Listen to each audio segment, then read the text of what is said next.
नमस्कार दोस्तों, स्वागत है आप सभी का हमारे यूट्यूब चैनल पर। तो आज की वीडियो में हम भूनेंगे सिरका। तो अगर इसके पहले आपने कभी नहीं सिरका भुना है तो ये वीडियो देखने के बाद आप पहली बार में ही अच्छी तरह से सिरका भुनना सीख जाएंगे। तो ज़्यादा बातें नहीं करेंगे, आइए वीडियो को शुरू करते हैं। तो सिरका भुनने के लिए सबसे पहले सिरका की आवश्यकता लगेगी। तो यहाँ पर मेरे पास 250 से 300 ml के करीब ये गन्ने का सिरका है। ये घर का बना हुआ गन्ने का सिरका है। घर पे गन्ने का सिरका कैसे तैयार किया जाता है वीडियो आपको लास्ट में मिल जाएगी, देख लीजिएगा।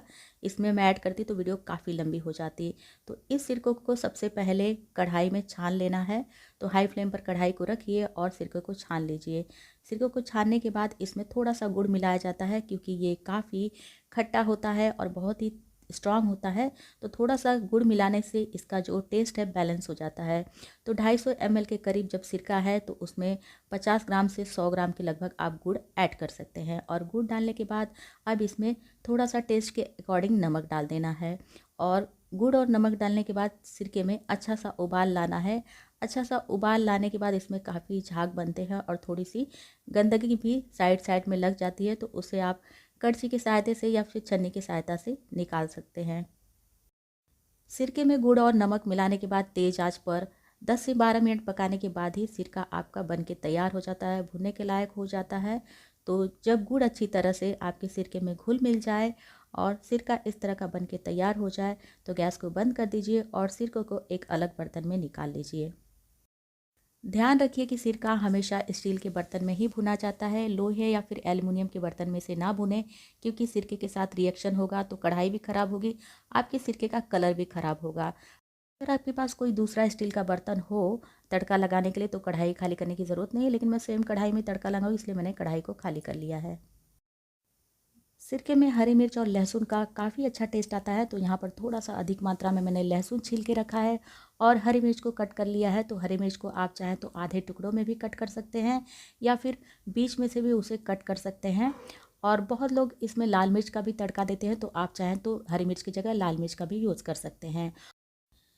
सिरके में तड़का लगाने के लिए यहाँ पर 1 छोटा चम्मच जीरा है और इसी चम्मच से यहाँ पर 1 छोटा चम्मच सौंफ का दाना है और इसी चम्मच से 1/4 चम्मच यहाँ पर मैंने मेथी के दाने का इस्तेमाल किया है और इसी चम्मच से आधा छोटा चम्मच अजवाइन है और आधा छोटा चम्मच मंगरेल है, जिसे कलौजी भी कहते हैं। तो तड़का आप अपने अनुसार कम ज़्यादा भी कर सकती हैं, थोड़ा थोड़ा कम भी ले सकती हैं। चम्मच आपने देखा जो हम घर में खाने के लिए यूज़ करते हैं उसी का मैंने इस्तेमाल किया है, ताकि आपको आसानी से समझ में आ जाए।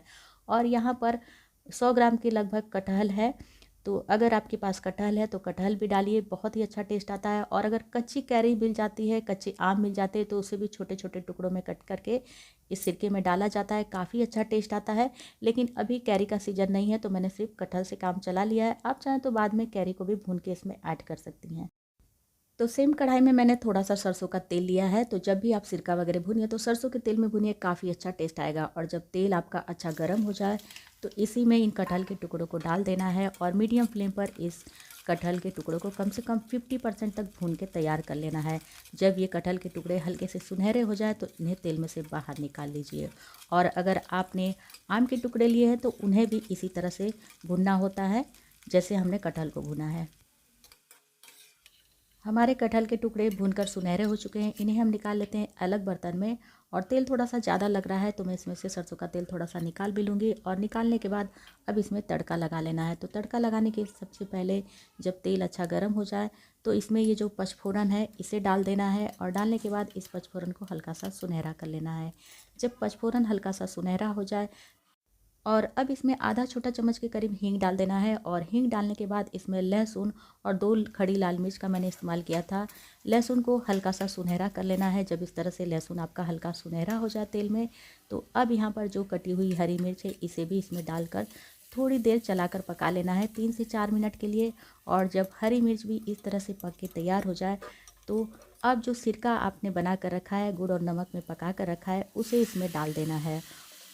और इसी में भुने हुए कटहल के टुकड़ों को भी डाल देना है। अगर आपने कच्ची कैरी के टुकड़े भी भून के तैयार किए हैं तो उन्हें भी इसी समय इसमें ऐड कर दीजिए। और अब तड़के के साथ इसे अच्छी तरह से 5 से 7 मिनट तक मीडियम फ्लेम पर पका लेना है। जब 5 से 7 मिनट तक आप इसे मीडियम फ्लेम पर पकाएंगे तो आपका सिरका एकदम बिल्कुल बन के तैयार हो जाएगा। और जब आपका सिरका बन के तैयार हो जाए तो गैस को बंद करिए और इस सिरके को ठंडा होने दीजिए। और जब आपका सिरका एकदम अच्छी तरह से ठंडा हो जाए तो उसे किसी भी स्टील के बर्तन में या फिर कांच के बर्तन में रख दीजिए, लंबे समय तक चलेगा।